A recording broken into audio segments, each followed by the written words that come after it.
मुल्क अंदर corona virus वेगे वधिक नव ॼणा हयाती विञाए वेठा। गुज़िरियल 24 कलाकनि दौरान 566 नवा केस साम्हूं आया आहिनि।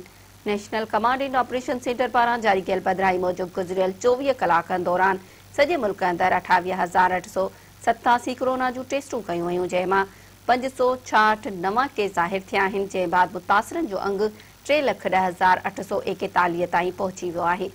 NCOC मूजिबि गुज़िरियल 24 कलाकनि दौरान कोरोना वेगे 9 ॼणा फोत थी विया आहिनि, जंहिंमें सिंध में 6, गिलगित बल्तिस्तान में 2 ऐं पंजाब में 1 मरीज़ फोत थियो आहे। जंहिंखां पोइ मजमूई तौर फोतियनि जो अंग 6,566 थी वियो आहे। NCOC मूजिबि सॼे मुल्क में कोरोना मुतासिर 2,96,022 मरीज़ सिहतियाब थी चुका आहिनि। हिन वक़्तु मुल्क अंदरि कोरोना जे फाल केसनि जो अंग 8,353 रहिजी वियो आहे।